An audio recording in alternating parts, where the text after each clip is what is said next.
Greetings, gods and goddesses in training. Welcome back to the channel. It is Uncle Makara, all relations. Let's get started today. Today we're talking all about the savage shaman archetype. The shaman is the one who knows. The savage is the one without fear. And the savage shaman is the one who knows no fear. That's where we got to start, guys, because this is truly what it means to understand that when you hear a word, enlightenment, what image pops into your mind? Is it someone on a mountaintop?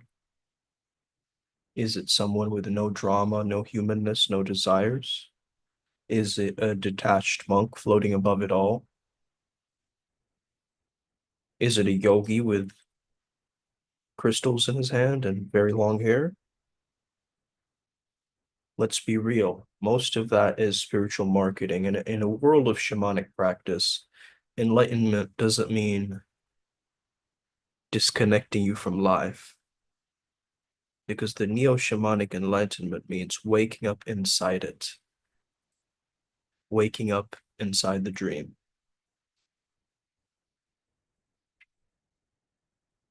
Are you dreaming the dream, or is the dream dreaming you?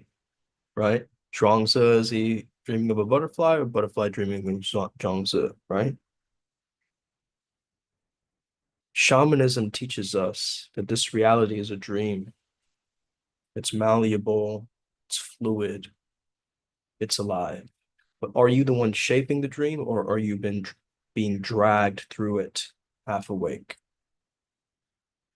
All the rituals, the energy healing, mantras, meditation, divination, they're powerful, but they are tools, not the goal. The goal is simple: to wake up inside the matrix and consciously sculpt your experience. I've trained with masters who could heal at a glance, throw energy like lightning, and walk into a room with such force that the spirits would scatter. But you know what? Power is not the same as peace. They weren't happy. They had the power, not the peace. The drama, the chaos, the unresolved pain, it was all still there. That was my wake-up call. I realized mastery of energy doesn't guarantee mastery of self. You see, your real enlightenment comes when you align with two forces in your life. Number one is your soul desire, the thing that lights you up, keeps you sane, heals you from the inside out. For me, it was freestyle rap. It was freestyle dance, freestyle anything, in fact. That was my medicine, that improvisational nature. We call it the soul's jazz. Then your soul purpose, the mission you chose before your birth. Mine is teaching the flow, sharing this path. Okay. And when you align these two, your soul desire and your soul purpose, you stop wishing for things and you actually start creating. You want it, it comes, not because you're manifesting harder, but because you're in harmony with the dreamer behind the dream. All right. Hey there, love. Yes, please. I'd appreciate that. Have a little bit of time at work, so I'm just shooting this video. So enlightenment isn't about detachment. It's about precision. It's not about floating away from the desire. It's about knowing what you really want and calling it in with surgical clarity. Some people, they chase billions, but they don't even want it. They just want to feel safe. But when you know your true desire, true purpose, the universe stops resisting and it starts responding. Life is still a game. You'll still have lessons, triggers, growth. But with this conscious game mastery, you now have a map, a controller, and most importantly, the awareness that it's a dream that you're meant to master. Not escaping life, but enjoying it like a lucid dreamer who knows that they're flying. This is shamanic enlightenment. And if we want to go deeper, I'm opening the doorway to 5 apprentices. If you want to learn how to master this incarnation from energy to awareness to manifestation, this is the fastest track that I know. Okay. Become a Primal Sutra adept. And as my apprentice, you can have lifetime access to the teachings, many different reports, bonus teachings. Okay. So just DM me if you're interested in that. Only if you're serious. Okay. If you're curious, I want real seekers. Okay. Start dreaming on purpose. So shamanism, magic, psychedelics, all of this kind of new age stuff is all about attention, right? Ceremony isn't about robes or incense, it's about directing your awareness. So whether you're blessing MDMA before a rave or lighting tobacco under a tree, magic is intention made tangible. Recreational use does not equal shallow use, in my perspective, because joy is spiritual. Dancing ecstatically on MDMA with reverence can be just as sacred as a temple ritual. However, there needs to be a reclamation of pleasure as legitimate spiritual practice in a culture that's built on guilt and a lot of suppression. Okay. I'm not condoning you to start doing drugs. Okay. Read the disclaimer. What I am saying is from lighting a joint with gratitude to clinking glasses with intention, ceremony happens all the time, unnoticed. And the trick is in noticing it, noticing the urgency, noticing the impulse, noticing the life force underneath. What does that really want? What does your soul really want? Does it want that glass of wine, or does it want something deeper that is trying to access through the wine? So Jungian shadow work and magical ritual both court the other, that which is hidden, feared, or suppressed, right? It's a technique to curiosity, using curiosity to approach the unknown, right? This is what shadow work is. We talked about shadow work on our podcast a few days ago. Go check that out. Chaos mages treat belief like a tool, not a rule. Rituals are psychotechnologies, right? Games of meaning that rearrange the self, the setting, or both.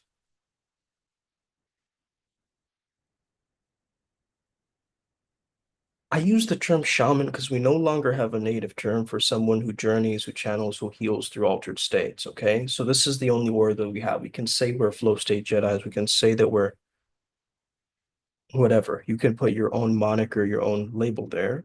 But what I really mean is that your play is a portal. You make a seashell shrine and then you call it sacred architecture. You build games into journeying, helping you to unlock unexpected meaning, right? And if you lay out objects representing your emotions, your health, your relationships, and arrange them physically as a symbolic act of psychomagical transformation, this can make the inner outer work viscerally real, right? Feel very real in your life. And at first, don't worry if your ritual isn't authentic by traditional standards. Just make sure that it's authentic to your soul. That whatever ritual you do, whether you light a candle, you light sage, whatever you do, make sure that it's authentic to your soul. The only requirement of a ceremony is that you mean it. Okay. So let curiosity be your guide. The exhibit is your mind. Your feeling, your intention, and your will, and your attention. All of that together, you can use it to move energy. What makes this process sacred is how you show up and how you're interacting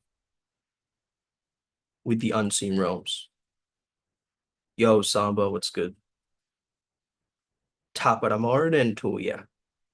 Let's get it. What did I sound like? Conor McGregor. What's good? What's good, guys? I am the drumbeat between worlds. I speak not as a man, but as an echo of the ancients, the one who walks with spirits, the flame in the fire, the wind in the grove. Shamanism is not a hobby, it's a holy burden. It's a sacred madness, a contract signed in soul blood with the invisible. It is not something you buy, not feathers, not snake skins, not books stamped with logos of the West. It is earned. It is the silence in your bone marrow. It's the sweat of trance. It's the wild-eyed surrender when your logic finally shatters into communion. You don't become a shaman to heal others. You become a shaman because the spirits broke you open and rebuilt you in their image. Shank pack in the middle of the night. Oh, word. It's top of the morning. Well, it's actually late. It's not even the morning. I just like saying that. Um, this is core shamanism, the doorway, right? Cultural shamanism is the temple. So you can don the garb not to look the part, but because the spirits told you. This thread, this particular snakeskin, this feather, you see, each has a story, a spirit, a guardian. You practice shamanism not because it's trendy, but because the roots of your spirit are thirsty for the earth's secrets. Okay? You are nothing if you do not walk with honor. Without that, all your beads are plastic and all your drums are hollow.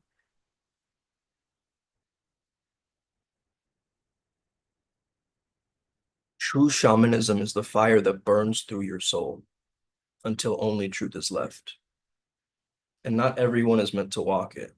But if you're called, the spirits are watching.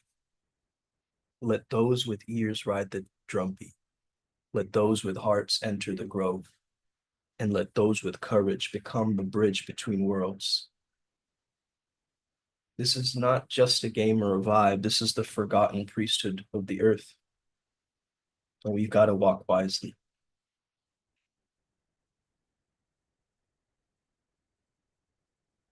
Did you know it's actually allowed, spiritually legal, even to go through this life and just be happy?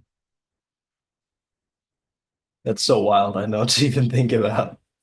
As a positive psychologist, I help people access this, but it's not a skill, right?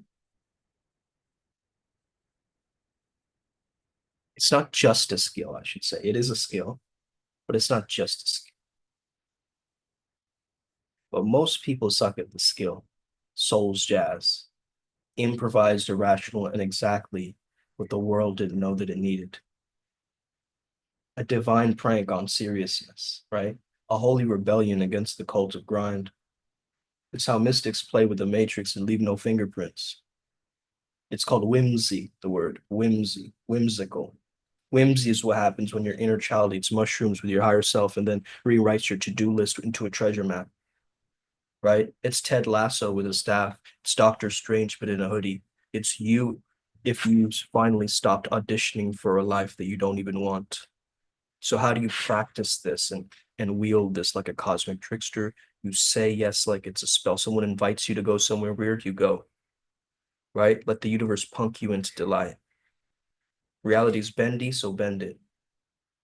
You see, narrate your walk to the store like it's a Netflix special. Talk to the chairs. Make your mirror your hype man. Your dog isn't just a dog anymore, right? That's now an interdimensional scout on break. Be uncomfortably authentic. Wear what the 5-year-old version of you would wear if they ran the Vatican. Say the thing. Laugh at your own jokes. Stop trying to make sense and start making magic. Add theatrics to everything. Open the door like you're on Broadway. Sip water like it's a potion. Mystical brew. Announce your bathroom breaks like it's a royal decree. Okay. See like an artist, live like a poet. See like an artist, yet live like a poet. Okay. 3:15 a.m. over there, dang. All right. So what, yeah, switching hour. Let's get it. Some spooky things going on, but you're holding the frequency, you're holding the vibe, so you should be good. All your guides are very powerful. So create some sacred nonsense, man. Invent your own holidays. Why not? Why not? Right? Celebrate the Tuesday where you tripped but didn't fall. Every burnt toast is a burnt offering to the breakfast gods. Am I right? Curiosity is the compass, man. I sometimes stay up and Google useless facts. Okay. I ask questions that will break the algorithm on ChatGPT. I've become a scholar of wonder and a bunch of nonsense. So my whimsy rewires my nervous system for more radiance, ridiculous joy, you know, radiance. It's the counterspell to despair, to dread. It makes you magnetic, mentally agile, emotionally free. Because when you stop fearing the plot twist and you start actually becoming the main character,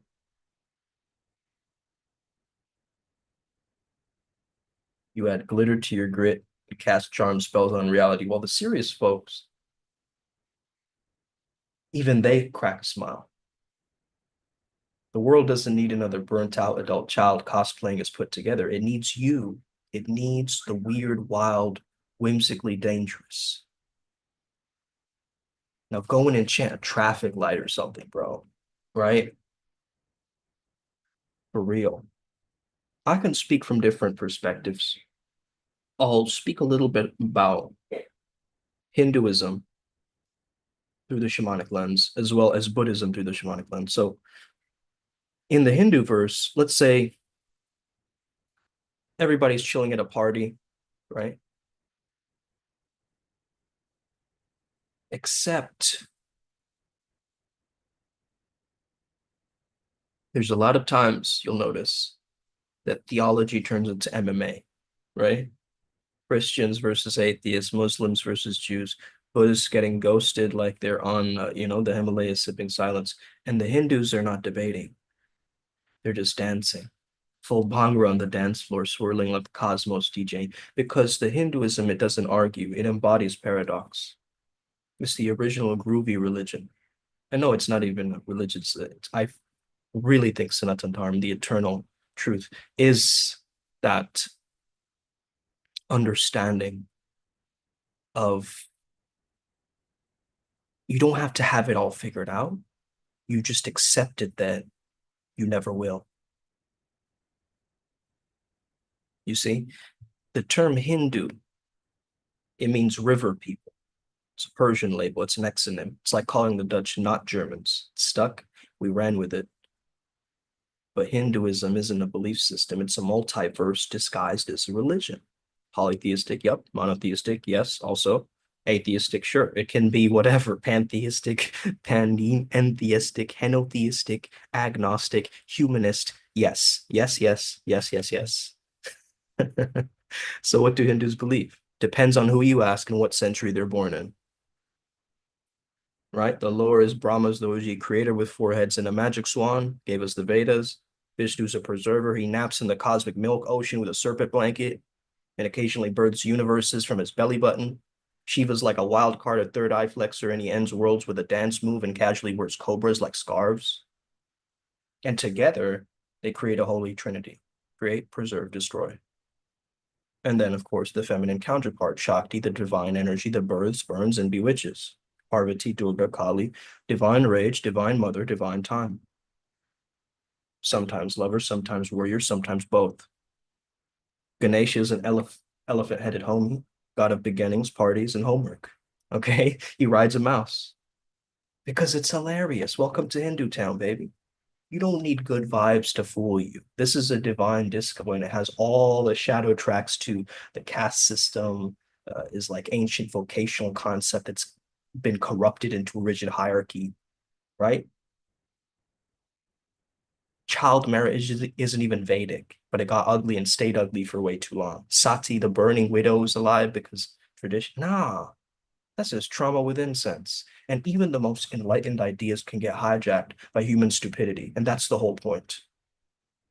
Hinduism contains everything, the sacred and the profane, right? The lotus and the mud. It's a mythological software upgrade for reality. A chaos opera of gods with blue skin, multi-limbed avatars and cosmic serpents, and blood-drinking goddesses. The story each story contradicts the last. Every truth is a metaphor. Every deity is just one face of the absolute playing dress up, and still somehow it works. So when someone asks, what do Hindus believe? Uncle Makara says all of it and none of it simultaneously, right? Dance now, ask questions later. Trimurti, I resonate most with this. Yeah, Trimurti, absolutely. So the divine doesn't fit into a doctrine, it fits inside a drum beat. So light a dia, offer mango, ride a bull, marry a metaphor, befriend a cobra, worship a rock, get reborn as a boulder. Or better yet, realize you were God the whole damn time. Like a luminous lunatic, right? Misery is the default setting. You wake up miserable and crave caffeine, not for joy, but to be miserable faster. Would you like your coffee grown by someone who hates rappers named Lil? A life of constant chasing, constant grasping, and constant dissatisfaction. That's what the Buddhists call dukkha, the human condition. Buddhism nails it thousands of years before marketing ever existed, right? Samsara is the party we forgot we can leave. We live, suffer, die, rebirth until we wake up and go, wait, why am I still here? Siddhartha Gautama, he sits under a tree, tells Maranatha, and blows out the flame of craving. Nirvana. Nirvana is to extinguish. And by the way, Buddha wasn't like that chubby statue. That's the Satori version. That's the like Japanese, likely Buddhai.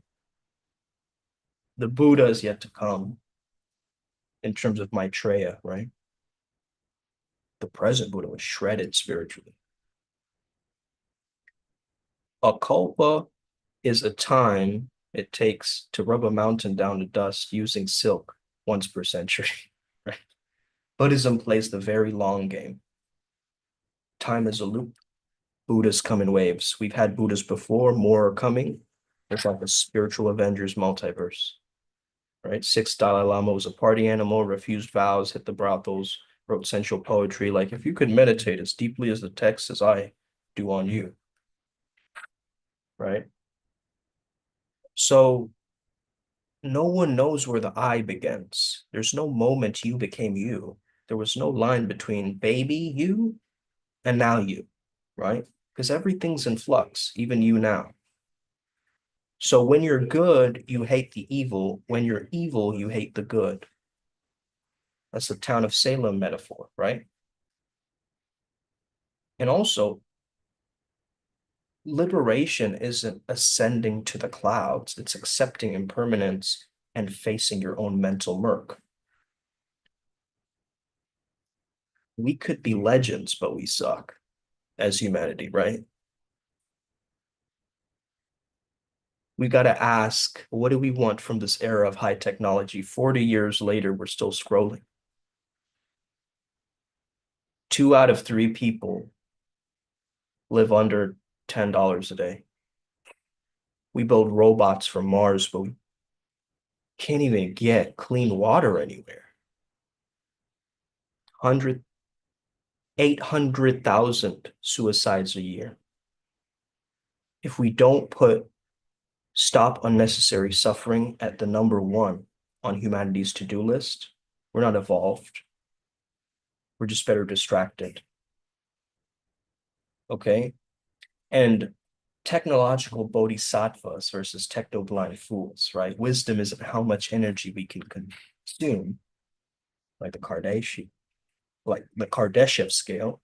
It's how little we need to suffer. Let go or be dragged. Alive and not quite living, deathly, not quite dead. The ultimate hidden truth of the world is we made this and we can make it differently. David Graeber, right?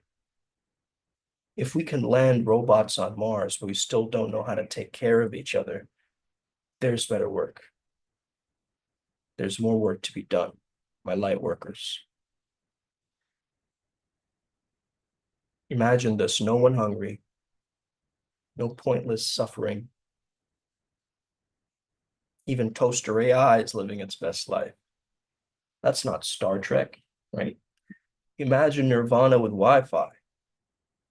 Only the ego believes in inner versus outer. The split mind creates this confusion.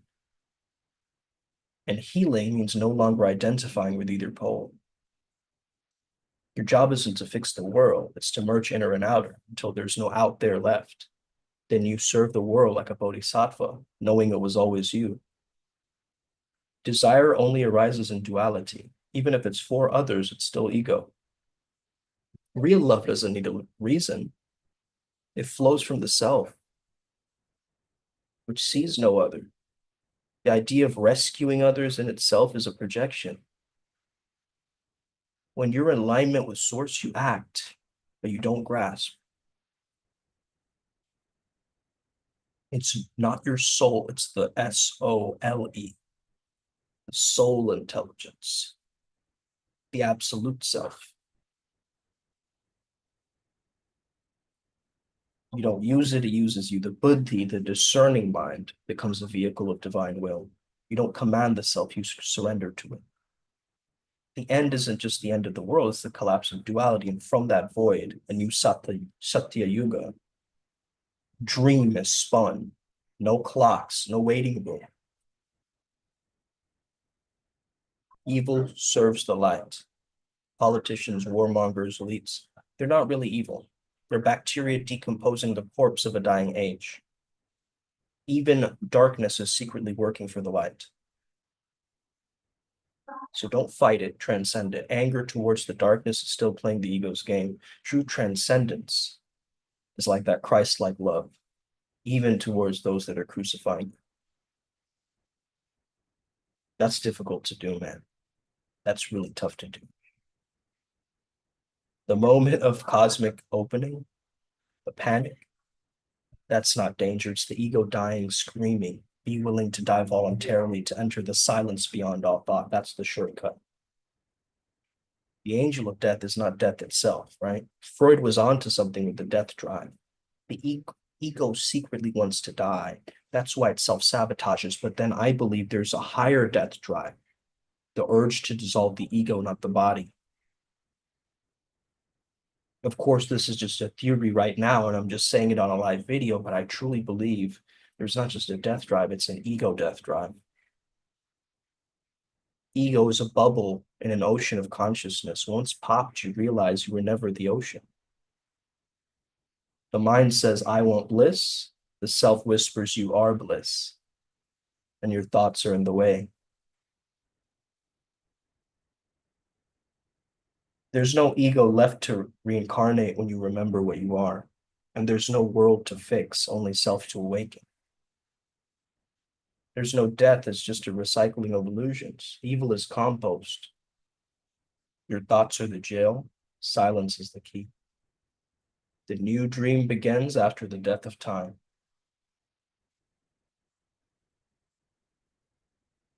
When you speak, your speech is very powerful as a shaman. Clarity is king. If you can't say it clean, don't speak it. Watch your own recordings. Log the stuttering, the uncertainty. Notice the pauses. Notice the filler words. Someone was just calling me over here. cadence, persuasion. Rate yourself, watch yourself as if you were your enemy. What would you critique about you? Really sit with yourself and ask yourself. Use eye contact like punctuation. Never static, always intention,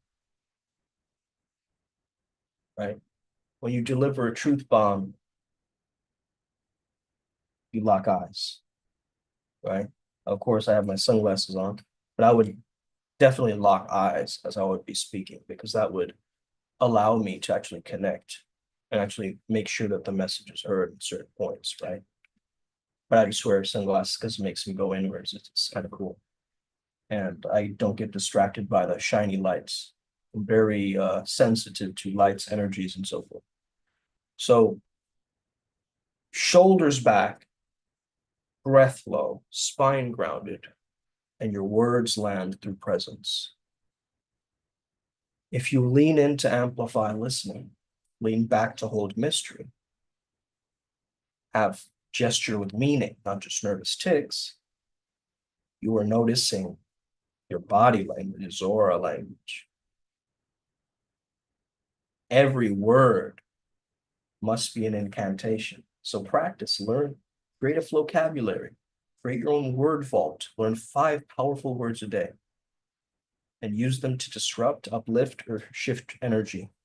You can kind of force yourself to make these words a part of your content. If you're ever posting content, try and see if you can force your brain, right? This is what I got this method from Ulipo poets, who would go through one book, use certain words in that one page, and then create a poem out of it.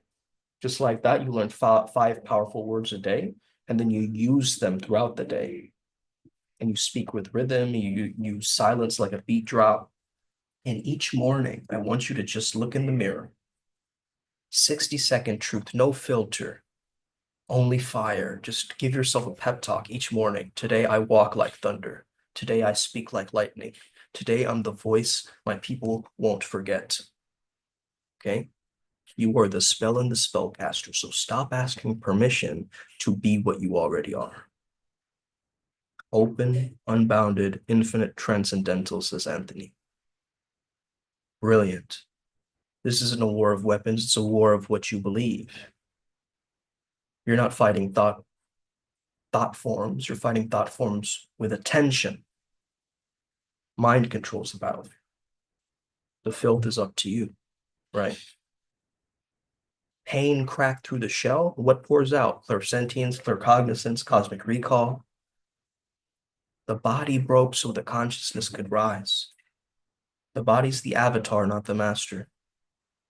And all beliefs are scaffolding. They're not truth. They're just training wheels for a consciousness that forgot how to walk barefoot on source. So drop them when you're done. They're just training wheels, okay? Your beliefs are just training wheels. Pull back, unplug from the drama, and suddenly you can feel again. I was listening to this morphic field of having power return back to me, and I felt it. I really felt it, guys. It's a morphic tone, too. And I realized all my near-death experiences in my life weren't curses. They were actually portals. Those were moments when my ego died and myself remembered. And I'm not treating any of them like tragedy.